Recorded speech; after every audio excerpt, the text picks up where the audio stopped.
नमस्कार दोस्तों, स्वागत है आप सभी का उमाकांत क्लासेज यूट्यूब चैनल पर। दोस्तों मैं उमाकांत शर्मा एक बार फिर आपके सामने हाजिर हूँ त्रिकोणमिति की एक नई क्लास के साथ में। दोस्तों सबसे पहले तो आज रामनवमी के अवसर पर आप सभी को बहुत बहुत हार्दिक शुभकामनाएं और मैं प्रभु श्री राम से यही दुआ करूँगा कि आपको जल्दी से जल्दी सेकंड ग्रेड में जो रीट की तैयारी कर रहे हैं उसको रीट में, जो DSSB कर रहे हैं उसको DSSB में सफलता दे, ये मेरी श्री राम से प्रार्थना रहेगी। चलिए हम क्लास को स्टार्ट करते हैं। त्रिकोणमिति ऑलमोस्ट हम लगभग कंप्लीट सी कर चुके हैं, लास्ट का कॉन्सेप्ट चल रहा है और उसमें हम मैक्सिमम मिनिमम पढ़ रहे थे। ठीक है, मैक्सिमम वैल्यू और मिनिमम वैल्यू के बारे में हम बात कर रहे थे। हल्की सी मैंने पिछली क्लास में बात की थी किसकी, साइन और कॉस की। ठीक है, अब हम साइन और कॉस को ही थोड़ा सा और देखेंगे और उसके बाद में टेन कॉट सेक और कॉसेक की बात करेंगे। ठीक है, उसके बाद में लास्ट वो कुछ हल्की फुल्की सी ट्रायंगल की जानकारी, उसके बाद में इनवर्स ट्रिग्नोमेट्रिक फंक्शन है और उसके बाद में चैप्टर खत्म है। ठीक है, चलिए अब बात करते हैं। देखो त्रिकोणमिति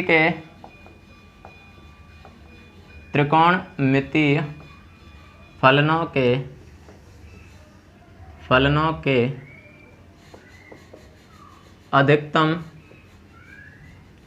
अधिकतम व न्यूनतम मान। त्रिकोणमितीय फलनों के अधिकतम व न्यूनतम मान, या इसको कह सकता हूं मैं maximum and minimum value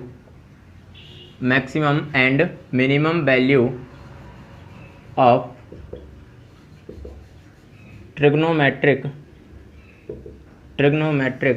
functions. तो देखो दोस्तों, वैसे तो खैर मैंने साइन और कॉस के बारे में बात कर ली थी, लेकिन फिर भी एक बार और मैं थोड़ा सा और समझाने की कोशिश करता हूँ। ठीक है, सबसे पहले यहाँ इधर ले लेता हूँ मैं साइन थीटा और इधर ले लेता हूँ मैं कॉस थीटा, ताकि दोनों को हम कंपैरिजन की फॉर्म में पढ़ पाएँ। ठीक है, मैंने बीच में ये लाइन खींच दी, दोनों को सेपरेट कर दिया।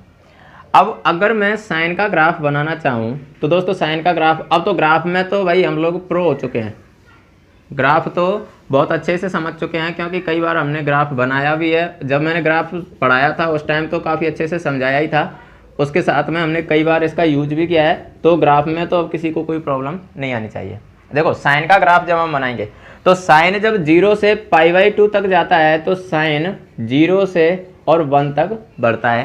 भाई ये क्या है, y = 1, ये क्या है y = 0 और ये क्या है y = -1। तो जब 0 से π/2 तक जाएगा साइन का ग्राफ बढ़ेगा, कहाँ तक, 1 तक। जैसे ही π/2 से पाई की ओर जाएगा तो साइन का ग्राफ घटेगा, कहाँ तक, 0 तक। जैसे ही 3π/2 से और जैसे ही π/2 से गया तो जैसे ही 0 से π/2 तक गया तो बढ़ा 0 से 1 तक, π/2 से पाई तक गया तो घटा 1 से 0 तक, और जैसे ही 3π/2 तक जाएगा, पाई से 3π/2 तक जाएगा तो फिर घटेगा कहाँ से, 0 से -1 तक, और जब ये 2π तक जाएगा तो ये ऐसे बढ़ेगा। ऐसे करके ये ग्राफ चलता है। ठीक है, आगे भी ऐसे ही घूमता रहेगा, ऐसे ही घूमता रहेगा। अगर मैं इसको इधर पीछे की तरफ ले जाना चाहूँ तो यहाँ भी ये ऐसे ही चलता रहता है। ये साइन का ग्राफ होता है, सभी जानते हैं। अगर मैं कॉस के ग्राफ की बात करता हूँ तो कॉस का ग्राफ कैसा बनेगा, देखो कॉस के ग्राफ में ये हो गया y = 1 और इधर ये हो गया y = 0 और ये हो गया y = -1। तो कॉस का ग्राफ क्या होता है, कॉस का ग्राफ डिक्रीजिंग होता है ना, 0 से और π/2 की ओर जाएगा तो ये डिक्रीज होगा कहाँ तक, 1 से 0 तक। फिर π/2 से पाई की ओर जाएगा तो 0 से -1 तक डिक्रीज होगा, फिर ये इंक्रीज होने लग जाता है और फाइनली कॉस का ग्राफ ऐसे चलता है। ठीक है, ये ऐसे कॉस का ग्राफ चलता है। अब दोनों ग्राफ को अगर ध्यान से देखो, तो एक चीज समझ में आ रही है कि सर साइन थीटा की जो वैल्यू है ना वो 1 से लेके और -1 के बीच में ही है।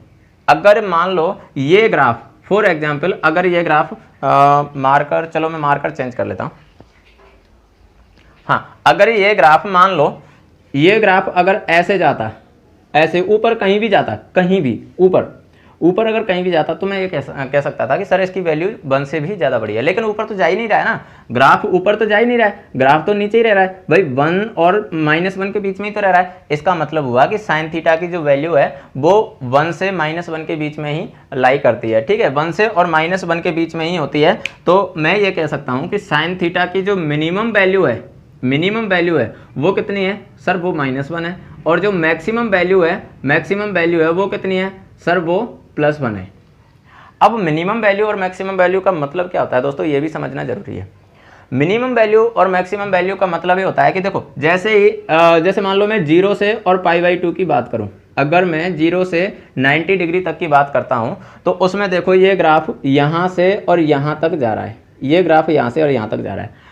मुझे ये बताओ कि इस ग्राफ में मतलब केवल इतने ये वाले पोर्शन में, इतने पोर्शन में इस ग्राफ में कितने बिंदु होंगे।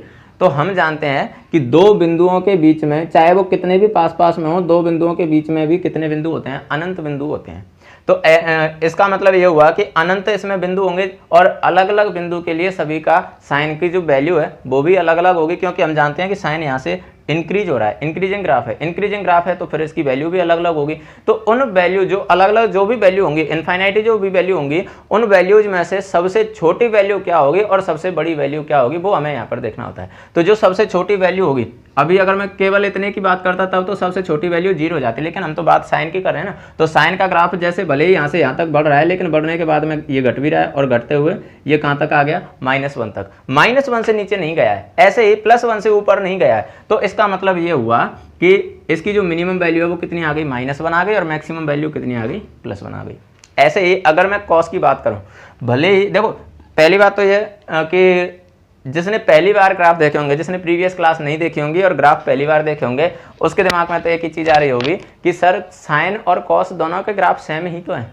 जिसने पहली बार देखे होंगे, जिसने प्रीवियस क्लास नहीं देखी होंगी या जो ग्राफ से परिचित नहीं होगा, उसे तो ऐसे लग रहा होगा सॉरी उसे ऐसे लग रहा होगा कि साइन और कॉस के ग्राफ सेम तो हैं, लेकिन भाई सेम नहीं है। देखो यहाँ पर देखो, ये जो 0 की जो वैल्यू है ना, वहाँ पर साइन का ग्राफ 0 से स्टार्ट होकर और कहाँ तक जा रहा है, 1 तक, जबकि जो 0 की वैल्यू है ना वहाँ पर ये उल्टा हो रहा है, 1 से लेके और कहाँ तक जा रहा है, 0 तक। तो ये सेम नहीं है। कहीं ये देख के कि सर ऐसे ही तो ये ग्राफ चल रहा है कॉस का और ऐसे ही ये ग्राफ चल रहा है कॉस साइन का, तो फिर ये दोनों सेम ही तो है, नहीं सेम नहीं हुए। ऐसे चलने से कुछ नहीं होगा। यहाँ पर वैल्यू कहाँ पर कितनी आ रही है वो मायने रखती है, ठीक है। तो अब देखो ये तो बात हुई कि मैक्सिमम और मिनिमम वैल्यू क्या होगी, और इसकी बात तो हम कल भी कर चुके थे, ठीक है, इसकी बात तो हमने कल भी कर ली थी। अब बात ये आती है कि जैसे देखो मैं इसको ऐसे लिख सकता हूँ, -1 से तो -1 के बराबर या बड़ा होगा क्या, साइन थीटा, और 1 से छोटा या इसके बराबर होगा। ये तो मैं कह सकता हूँ भाई, 1 से और -1 से और 1 के बीच में स्थित होता है ये थीटा यानी साइन थीटा -1 से 1 के बीच में होता है। इसका मतलब ये हुआ कि -1 भी इसकी वैल्यू हो सकती है, 1 भी इसकी वैल्यू हो सकती है, और इनके बीच का कोई भी नंबर भी हो सकता है, ठीक है। अब देखो मैक्सिमा और मिनिमा की जब हम बात करते हैं तो अब केवल साइन थीटा था तब तो हमने पता लगा लिया, लेकिन जरूरी थोड़ी ना है कि केवल साइन थीटा पूछ लिया जाए। भाई अपनी एग्जाम कोई छोटी एग्जाम तो है नहीं, सीनियर टीचर के लिए सेलेक्ट होने जा रहे हैं ना, तो सीनियर टीचर को सारी चीज़ें पता होनी चाहिए, तो इतनी इजी टाइप के क्वेश्चन तो नहीं पूछे जाएंगे।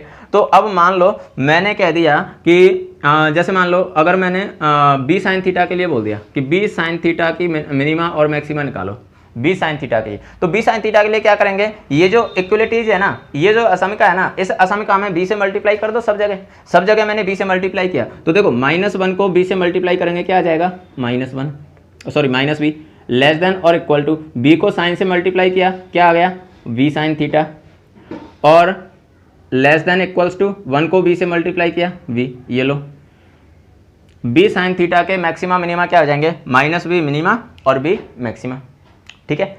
ऐसे ही अगर मान लो मैं बात करूं कि मुझे वैल्यू चाहिए, मान लो जैसे ये b साइन थीटा था, अब मान लो मुझे वैल्यू चाहिए a plus b sine theta, a plus B sine theta की वैल्यू चाहिए, दोनों जगह a ऐड कर दो, मतलब दोनों साइड में, ठीक है। तो a minus B less than equals to a plus B sine theta less than equals to a plus B, ये लो ये वैल्यू आ चुकी, a minus B minimum value, a plus B maximum value, आया ना समझ में। तो अब ऐसे करके अब मान लो मैंने कह दिया कि 4 - 3 साइन थीटा की मैक्सिमा और मिनिमा ज्ञात करो, 4 माइनस 3 साइन थीटा के मैक्सिमा मिनिमा ज्ञात करो। जैसे हमने ये किया है ऐसे ही इसको भी कर सकते हैं। हालांकि अगर ये रिजल्ट हमें याद है तब तो हम डायरेक्ट कर सकते हैं भाई 4 माइनस बी साइन थीटा है, अब यहाँ पर क्या है ए प्लस बी है, तो चलो ऐसे कर लेते हैं। अभी इसको तो मैं मिटा देता हूँ, इसको तो मैं मिटा देता हूँ। अब देखो 4 माइनस 3 साइन थीटा की वैल्यू अगर मुझे चाहिए तो सबसे पहले साइन थीटा को देखो, साइन थीटा किसके बीच में लाई होता है सर, ये 1 और -1 के बीच में लाई होता है, ये लो। अब मुझे क्या चाहिए, अभी इसको भूल जाओ, अभी तो केवल पहले मुझे क्या चाहिए था साइन थीटा, ये मैंने साइन थीटा लिख दिया। अब साइन थीटा से थोड़ा सा और आगे आओ, क्या है यहाँ पर 3 साइन थीटा, तो 3 साइन थीटा है मतलब 3 से दोनों साइड में मल्टीप्लाई कर दो तो -3 हो जाएगा, और less than equals to 3 sine theta less than equals to 3, यहाँ तक कोई प्रॉब्लम नहीं है। उसके बाद में अब और आगे बढ़े, 3 से और आगे बढ़े तो क्या आया माइनस, दोनों साइड में माइनस से मल्टीप्लाई करेंगे, माइनस से मल्टीप्लाई करने पर यहाँ पर कोई ज़्यादा चेंज आएगा नहीं। क्यों नहीं आएगा, उसकी वजह देखो, जैसे मैंने माइनस से इसको मल्टीप्लाई किया तो ये क्या हो गया 3, ठीक है 3 हो गया। और आप सभी को पता होगा कि माइनस से मल्टीप्लाई करने पर इक्वलिटीज जो होती है ना उसके साइन चेंज हो जाते हैं, तो जो लेस देन इक्वल्स टू था वो अब क्या हो जाएगा ग्रेटर देन इक्वल्स टू हो जाएगा, तो ग्रेटर देन इक्वल्स टू, और इधर में मैंने माइनस से मल्टीप्लाई किया तो -3 साइन थीटा, और ये भी चेंज हो जाएगा तो ग्रेटर देन इक्वल्स टू -3। तो इक्वलिटीज तो यही रही ना भाई, -3 से छोटा या इसके बराबर, सॉरी -3 से बड़ा या इसके बराबर, तो देखो -3 से बड़ा या इसके बराबर, और 3 से छोटा या इसके बराबर तो 3 से छोटा या इसके बराबर। तो कहने का मतलब ये हुआ कि इसमें माइनस से कोई ज़्यादा इफेक्ट आता नहीं है, ठीक है। अब देखो उसके बाद में क्या था, उसके बाद में क्या था, माइनस तक आ चुके ना हम, उसके बाद में माइनस के बाद में क्या है 4 है, तो सभी में 4 ऐड कर दो, तो देखो ये हो जाएगा 4 + 3 greater than equals to 4 - 3 sine theta greater than equals to 4 - 3। तो अब देखो 4 + 3 कितने हुए 7 greater than equals to 4 - 3 sine theta greater than equals to 1, ये लो। तो यहाँ से सभी को पता चल रहा है कि यहाँ से जो मैक्सिमम वैल्यू है वो मैक्सिमम वैल्यू कितनी आ चुकी 7, और यहाँ से ही मिनिमम वैल्यू कितनी आई है 1। भाई क्लियर दिख रहा है ना, ये 4 - 3 साइन थीटा किससे बड़ा या उसके बराबर है 1 से, तो ये तो मिनिमम वैल्यू हो गई, किससे छोटा या उसके बराबर है 7 से, तो ये इसकी वैल्यू हो गई। क्लियर, तो ऐसे करके हम इनको निकाल सकते हैं। और जो काम हमने साइन में किया है ना सेम वही काम किस में होगा कॉस में। भाई कॉस का भी तो ग्राफ 1 और -1 के बीच में ही लाई कर रहा है, आया ना समझ में, तो कॉस का भी सेम प्रोसेस रहेगा। देखो कॉस के भी देख लेते हैं, चलो अब साइन को तो मैं मिटा दूं, साइन में तो कोई प्रॉब्लम नहीं होगी किसी को।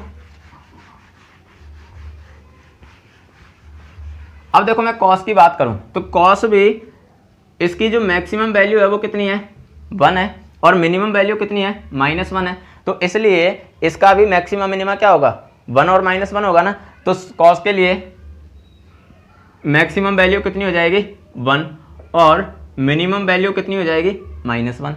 अब ऐसे ही मैं कॉस को लिख सकता हूँ, कॉस थीटा ये किसके बीच में लाई करता है -1 और 1 के बीच में, ठीक है, तो ये कॉस थीटा लिख दिया। अब जैसे मैंने साइन के लिए किए थे, अब मान लो मुझे लिखना है बी कॉस थीटा, तो बी से मल्टीप्लाई कर दो तो -b less than equals to B cos theta less than equals to 1। ये बी क्यों लिख रहा हूँ मैं बार बार, सॉरी 1 नहीं बी, ये मैं बार बार बी क्यों लिख रहा हूँ, बी का मतलब है कि हम अगर किसी भी नंबर से मल्टीप्लाई करवाना चाहते हैं, किसी भी नंबर से मल्टीप्लाई करवाना चाहते हैं तो हम सेम इधर और इधर मल्टीप्लाई करवा सकते हैं, ठीक है। और ऐसे ही मान लो अगर मुझे इसमें a और ऐड कर देना है तो a - b less than equals to a + b cos theta less than equals to a + b। तो इसका मतलब क्या हुआ कि अगर मान लो मल्टीप्लाई करवाने के बाद में अगर मुझे कोई नंबर ऐड करने की जरूरत पड़ी तो वो नंबर भी ऐड कर सकते हैं। अगर मुझे लिखना है मान लो 3 + cos थीटा, इसके मिनिमा और मैक्सिमा निकालो, तो मिनिमा मैक्सिमा कितने हो जाएंगे। देखो सबसे पहले cos थीटा की बात करता हूँ मैं, cos थीटा की, देखो cos थीटा किसके बीच में है -1 less than equals to cos theta less than equals to 1, मतलब cos थीटा 1 और -1 के बीच में है। अब cos थीटा के साथ में मुझे क्या ऐड करना है सर 3 ऐड करना है, दोनों साइड में 3 ऐड करो, तो 3 - 1 less than equals to 3 + cos theta less than equals to 1 + 3। किसी के दिमाग में ये तो नहीं आ रहा कि सर यहाँ माइनस का साइन क्यों लगाया, अरे भाई 3 प्लस करना है, चाहो तो इसको ऐसे लिख सकते हो -1 + 3, एक ही बात होगी, तो 3 - 1 लिख दिया मैंने, बात एक ही है, 3 - 1 + 3 लिखो या 3 - 1 लिखो, एक ही बात है, ठीक है। तो अब देखो इसके मैक्सिमम मिनिमा कितने आए, 3 - 1 कितना हुआ 2 less than equals to 3 plus cos theta less than equals to 4। तो मिनिमा कितना आया इसका, इसका मिनिमा 2 और मैक्सिमा कितना आया, मैक्सिमा आया 4। ठीक है, तो ऐसे करके हम इनके मैक्सिमा मिनिमा निकाल सकते हैं। ठीक है, अब आगे हम बात करेंगे tan और cot की।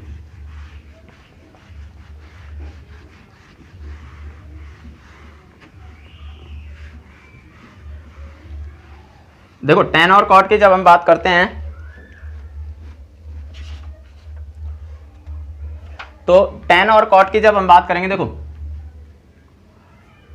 इधर मान लो मैं लिख देता हूं ये tan थीटा और इधर मैंने लिख दिया cot थीटा। ठीक है, तो देखो tan थीटा की जब मैं बात करूंगा, tan का ग्राफ बनाया सबसे पहले मैंने,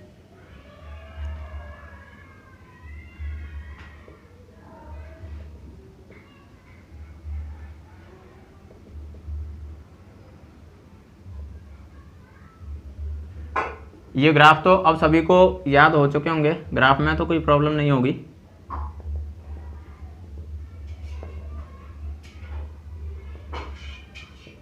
अब देखो ये तो हो गया मेरा 0।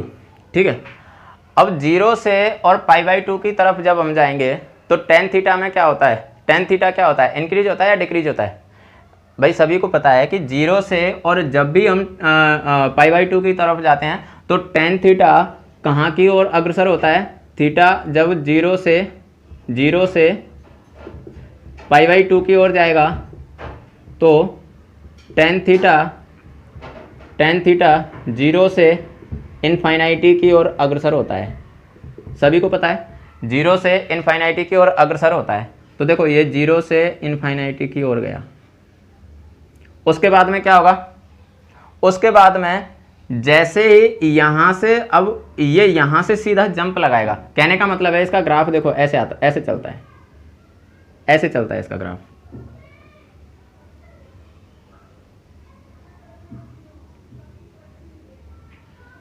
याद है मैंने एक गाने के थ्रू इसको याद करवाया था आपको, कैसे देखो समझो। जैसे ये 0 था, 0 से π/2 की ओर गया तो ये सीधा 0 से कहाँ की ओर अग्रसर हो रहा है, इनफाइनाइटी की ओर अग्रसर हो रहा है। ठीक है, इनफाइनाइटी की ओर अग्रसर हो रहा है, लेकिन इनफाइनाइटी से फिर सीधा ये जंप लगाएगा कहाँ पर, माइनस इनफाइनाइटी की ओर। और गाना कौन सा था अपना, ओ आसमान वाले जमी पर उतर के देख, याद है। तो आसमान वाला जमी पर उतरा, लेकिन जमी से चला कहाँ गया, सीधा पाताल में, ये याद होगा। और अगर कोई नया है चैनल पर तो जाके ये ग्राफ वाली क्लास देख सकता है, तो वहाँ से ये सारे कंसेप्ट अच्छे से क्लियर हो जाएंगे। फिर माइनस इनफाइनाइटी से लेके और वापस ये कहाँ जाएगा, वापस 0 की ओर जाएगा, फिर 0 से फिर इनफाइनाइटी की ओर, फिर जंप लगाएगा, फिर माइनस इनफाइनाइटी से। कहने का मतलब ये जो ग्राफ है वो कैसा है, वो हमेशा वर्धमान ग्राफ है। वर्धमान ग्राफ का मतलब क्या है कि इसकी वैल्यू हमेशा इंक्रीज होती रहती है, डिक्रीज नहीं होती है। ठीक है, इंक्रीज होती रहती है। अब हमें उससे मतलब नहीं है कि ये ग्राफ वर्धमान है या ह्रासमान है, उनसे हमें मतलब नहीं है। ठीक है, संतत है या असंतत है, हमें उससे अभी कोई मतलब नहीं है। जब हम कैलकुलस की बात करेंगे उनमें देख लेंगे ये सारी चीज़ें। ठीक है, लेकिन अभी तो हमें ये चीज़ देखनी है कि इसकी मैक्सिमम और मिनिमम वैल्यू क्या होगी। तो मुझे एक चीज़ बताओ, अभी देखो ये जो ग्राफ है वो प्लस इनफाइनाइटी की ओर अग्रसर हो रहा है ऊपर, और नीचे माइनस इनफाइनाइटी की ओर अग्रसर हो रहा है। तो क्या मैं इसको ऐसे लिख सकता हूँ कि minus infinity less than equals to tan theta less than equals to plus infinity. मुझे ये चीज़ बता दो कि क्या मैं ऐसे लिख सकता हूँ या नहीं लिख सकता। जैसे मैंने कॉस और साइन के लिए लिखा, क्या मैं ऐसे tan के लिए लिख सकता हूँ कि नहीं लिख सकता। देखो बेशक मैं ये लिख सकता हूँ, खैर इसमें कोई बुराई नहीं है, लेकिन आप सभी जानते हैं कि इनफाइनाइटी नाम की कोई चीज़ होती नहीं है। इनफाइनाइटी नाम की चीज़ कोई होती ही नहीं है मैथमेटिक्स में। तो इनफाइनाइटी जब नहीं होती, इसका मतलब क्या हुआ, इसका मतलब हुआ कि ये विद्यमान नहीं है। भाई जब मैंने tan थीटा के ग्राफ के बारे में समझाया था और tan थीटा की जब वैल्यू निकालना बताया था, तो tan थीटा के बारे में जब इनफाइनाइटी आया तो मैंने क्या बोला कि इनफाइनाइटी नाम की कोई चीज़ होती नहीं है, क्योंकि एक्चुअली में वहाँ पर वो परिभाषित नहीं होता है। जब भी tan 90 की जब हमने बात की थी, tan 90 की बात की थी, तो क्या आया था, 1/0 आया था। और 1/0 तो वहाँ पर हमने क्या लिखा, विद्यमान नहीं है, विद्यमान नहीं है, या फिर हमने लिखा कि परिभाषित नहीं है। क्यों लिखा, क्योंकि वो वास्तव में वहाँ पर अब भाई 1/0 है, ये तो नॉट डिफाइंड आ गया ना, नॉट डिफाइंड आ गया। 1/0 को कोई इनफाइनाइटी थोड़ी ना लगता है, इनफाइनाइटी छोटी क्लास में समझाने के लिए बता दिया जाता है। मैंने जब ये समझाया था तो उस टाइम पर ये भी बताया था कि यहाँ पर जैसे मैंने 0 प्लस लगा दिया, मतलब अब कोई हम धनात्मक संख्या से डिवाइड कर रहे हैं, लेकिन वो धनात्मक संख्या इतनी छोटी है कि उसको 0 माना जा सकता है। एक्चुअली में 0 है नहीं, माना जा सकता है। इसका एग्जाम्पल मैंने कैसे दिया था कि अगर अंबानी के रुपयों में से, अंबानी की जो भी टोटल संपत्ति है उसमें से अगर मैं 5 रुपये ले लूँ और उससे 1 को डिवाइड करूं तो अंबानी की संपत्ति के सामने 5 रुपए क्या है, कुछ नहीं है। तो ऐसे ही 0 के सामने 0 पर मैंने प्लस लगा दिया, इसका मतलब है ये वैल्यू टेंडिंग टू 0 है। टेंडिंग टू 0 का मतलब क्या है कि लगभग हम उसको 0 मान सकते हैं। जैसे मान लो अगर मैंने लिख दिया 0.000000000000001, तो भाई कितनी छोटी क्वांटिटी हो गई, बहुत छोटी क्वांटिटी हो गई ना। अब इसको मैं 0 के बराबर मान सकता हूं, बहुत छोटी क्वांटिटी हो गई। तो ऐसे करके ये इनफाइनाइटी तब आया था जब हमने इसको 0 प्लस से या कोई धनात्मक संख्या से डिवाइड किया था, लेकिन एक्चुअली में तो 1/0 तो परिभाषित ही नहीं होता है। तो इसलिए यहां पर ये कह सकते हैं कि टेन थीटा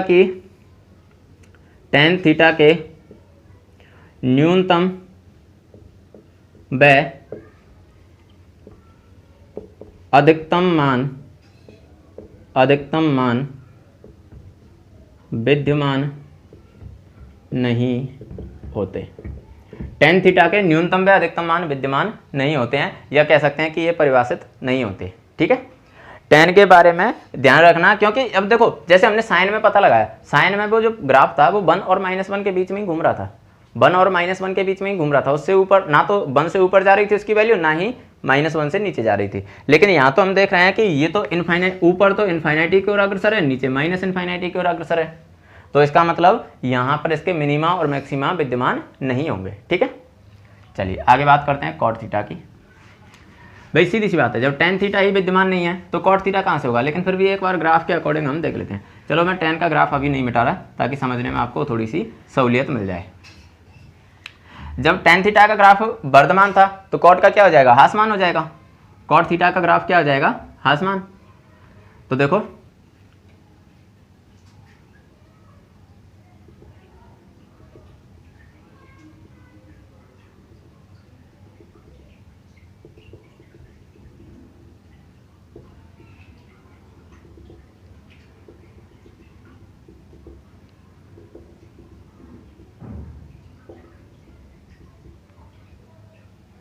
अब देखो ये ह्रासमान होता है, यानी 0 पर इसकी वैल्यू कितनी होती है, अपरिभाषित होती है, कह सकते हैं कि इनफाइनाइटी होती है 0 पर। तो 0 पर अपरिभाषित होती है, मतलब इसका ग्राफ कुछ ऐसा आता है।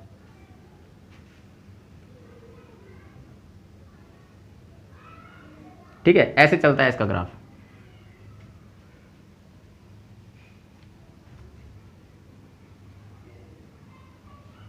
तो अब यहां से देख सकते हो कि इसमें भी टेन जैसा ही कुछ मैटर चल रहा है। टेन जैसा कैसे, देखो ऊपर की तरफ प्लस इनफाइनाइटी की ओर अग्रसर है, नीचे की तरफ माइनस इनफाइनाइटी की ओर अग्रसर है। तो इसका मतलब ये हुआ कि जैसे टेन परिभाषित नहीं था ऐसे ही कॉट भी परिभाषित नहीं होगा। तो अब तक हमने जो पढ़ा है उसमें क्या चीज़ है, क्या चीज़ ध्यान रखनी है, साइन थीटा की जो वैल्यू है वो -1 से और +1 के बीच लाई करती है। इसका मतलब हुआ कि साइन थीटा का मिनिमा क्या होगा, -1, मैक्सिमा क्या होगा, +1। कॉस थीटा की वैल्यू है वो भी -1 से +1 के बीच में लाई करती है। इसका मतलब हुआ कि कॉस थीटा का मिनिमा -1 और मैक्सिमा +1।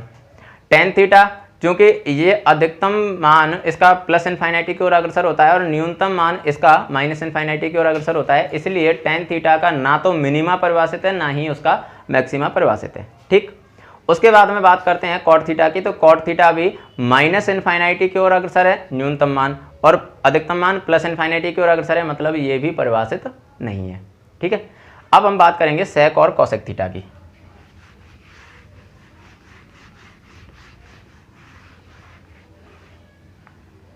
तो देखो सेक और कोसेक थीटा की जब हम बात करते हैं तो सबसे पहले सेक और कोसेक का ग्राफ भी बना लेते हैं। तो देखो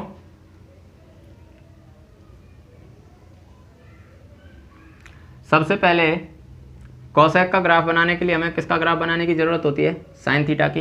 हालांकि अब तो हम ग्राफ की इतनी प्रैक्टिस कर चुके हैं कि मुझे नहीं लगता कि अब हमें साइन का ग्राफ बनाने की ज़रूरत होगी, लेकिन फिर भी अगर कोई नई क्लास किसी ने ज्वाइन की हो तो फिर वो देख सकता है। देखो साइन का ग्राफ ऐसे बनता है अभी हमने बना के देखा भी था, ये साइन का ग्राफ था, ठीक है।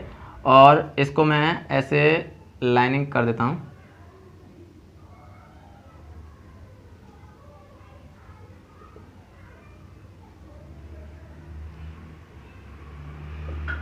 ये है साइन का ग्राफ, ठीक है।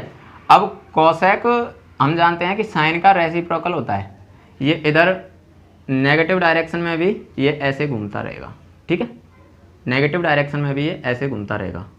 तो कोसेक जो होता है वो साइन का रेसिप्रोकल होता है, और साइन का रेसिप्रोकल होने की वजह से कोसेक का जो ग्राफ होगा वो, इसके लिए भी मैंने एक गाना बताया था अगर आपको याद हो तो, कौन सा, वो गाना आया था ना, ताल से ताल मिला, तो उसके लिए मैंने बोला था ना, इसकी पीठ से पीठ मिला दो, पीठ से पीठ मिला दो इसकी।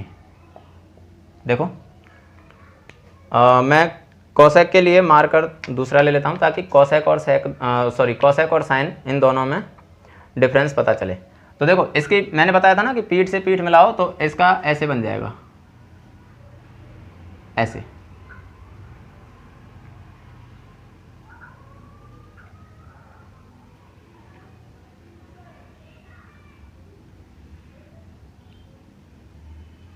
ये किसका ग्राफ आ गया सर, ये कोसेक का ग्राफ आ चुका है, ठीक है। अब देखो इससे क्या कंक्लूजन निकल रहा है, देखो ये क्या है, ये तो है y बराबर 1, और ये क्या है y बराबर 0, और ये क्या है y बराबर -1। अब देखो किसी के दिमाग में ये चीज़ आ रही है कि सर कोसेक थीटा है ना, कोसेक थीटा है वो भी तो ऊपर प्लस इन्फिनिटी की ओर जा रहा है और नीचे माइनस इन्फिनिटी की ओर जा रहा है। इसका मतलब हुआ कि कोसेक थीटा माइनस इन्फिनिटी से और प्लस इन्फिनिटी के बीच में कैरी करेगा। इसका मतलब हुआ कि कोसेक थीटा के भी विद्यमान नहीं होंगे। तो क्या हम ये कहें कि साइन और कॉस के ही विद्यमान होते हैं, बाकी टेन कॉस सेक कोसेक के नहीं होते? नहीं, ये बात कहना गलत होगा। देखो कोसेक थीटा और सेक थीटा के अपरिभाषित भी हैं और परिभाषित भी हैं। कैसे हैं वो चीज़ समझो। अगर मान लो मैं बात करता हूं कि कोसेक थीटा पॉजिटिव हो, कोसेक थीटा कैसा हो, पॉजिटिव हो, तो कोसेक थीटा अगर पॉजिटिव है तो मुझे एक चीज़ बताओ कि इसके मिनिमा और मैक्सिमा परिभाषित हैं या नहीं है। कोसेक थीटा अगर पॉजिटिव है तो इसके मिनिमा और मैक्सिमा परिभाषित हैं या नहीं है।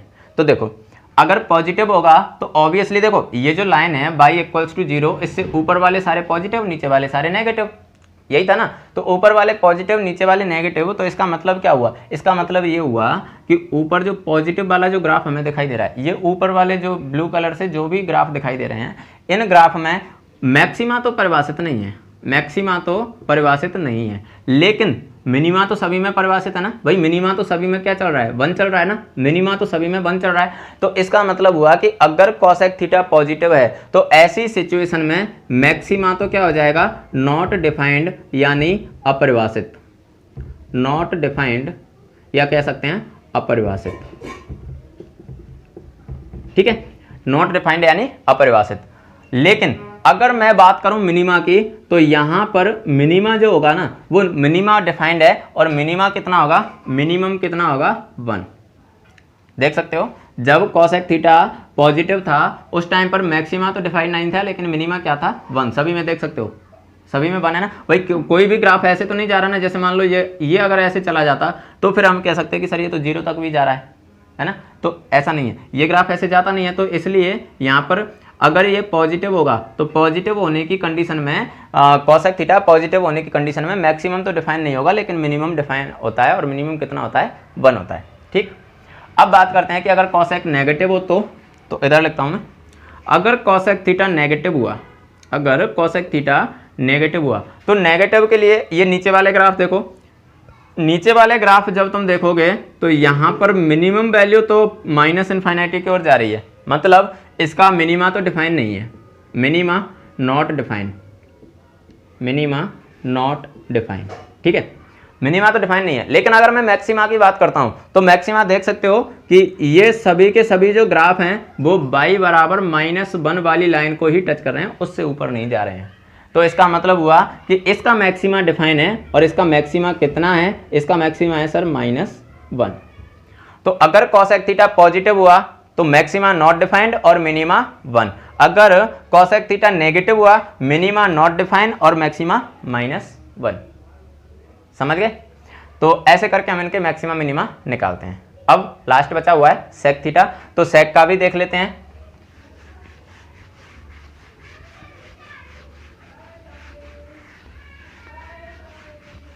अब देखो सेक का ग्राफ बनाएंगे। सेक का ग्राफ बनाने के लिए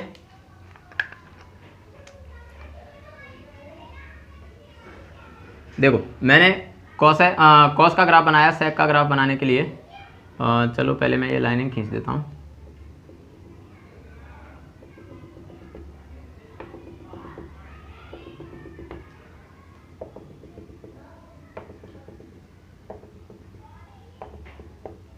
अब देखो कॉस का ग्राफ बनाने के लिए कॉस का कैसे बनाएंगे? सबसे पहले इनफाइनाइटी से कहाँ जाएगा? 0 तक, फिर 0 से कहाँ जाएगा?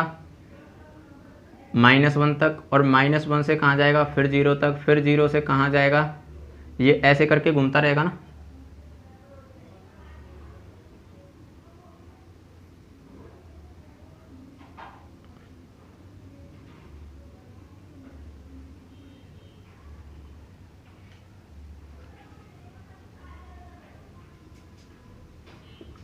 चलिए ये ग्राफ ऐसे ऐसे घूमता रहेगा।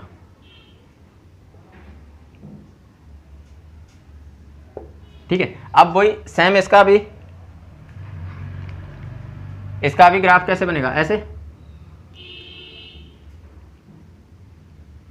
भाई इसमें भी हमें क्या करना है? हमें तो सेम ऐसे ही तो बन जाएगा, पीठ से पीठ मिला देनी है। ठीक है, अब देखो जब हमने ये ग्राफ बनाया तो ये ग्राफ बनाने के बाद में देखो क्लियर पता चल रहा है, जैसे हमने कॉसेक की बात की थी सेम वही सेक हो गया। भाई देखो ये वाली जो लाइन थी ये किसकी थी? y बराबर 1 की। ये लाइन किसकी थी?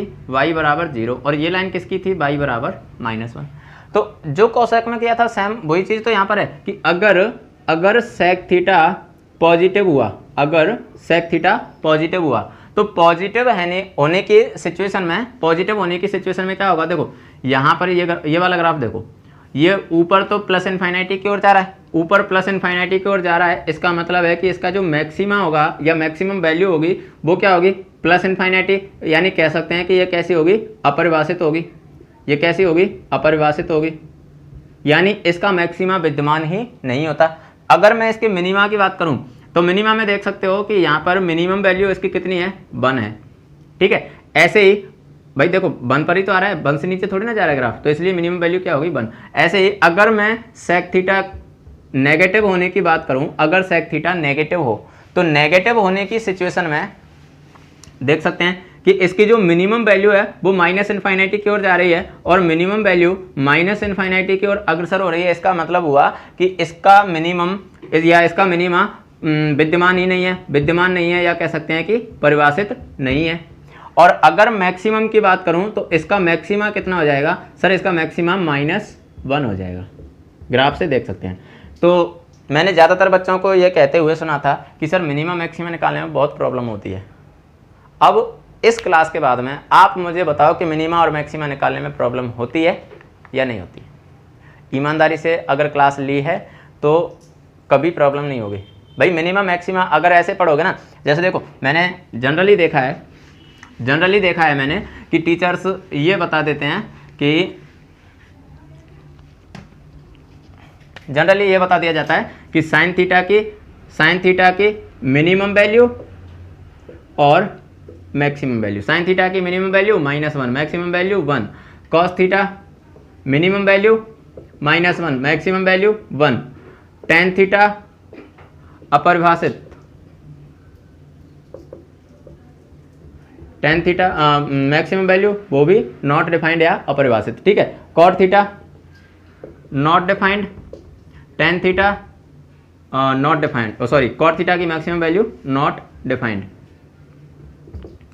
अगर सेक थीटा की बात करें तो सेक थीटा के लिए बता दिया जाता है कि इसकी मिनिमम वैल्यू अगर ये पॉजिटिव है, सेक थीटा ग्रेटर देन 0, अगर ये पॉजिटिव है तो पॉजिटिव होने की सिचुएशन में इसकी मिनिमम वैल्यू -1 और मैक्सिमम वैल्यू नॉट डिफाइंड। अगर सेक थीटा नेगेटिव 0 है तो इसकी मिनिमम वैल्यू नॉट डिफाइंड और मैक्सिमम वैल्यू -1। ऐसे ही कॉसेक के लिए बता दिया जाता है।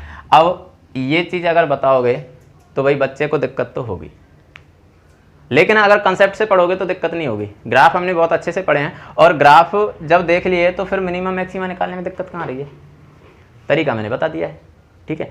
अब फिर भी अगर जैसे अब आपको क्या करना है, अब आपको करनी है प्रैक्टिस। अब ये चीज़ जो मैंने बताई है, जो ज़्यादातर कोचिंग इंस्टीट्यूट्स में डायरेक्ट बता दी जाती है, वो अब जो मैंने बताया है वो ये तुम्हें ये लग रहा होगा क्या सर बच्चा चीज़ बता रहे हो, है ना।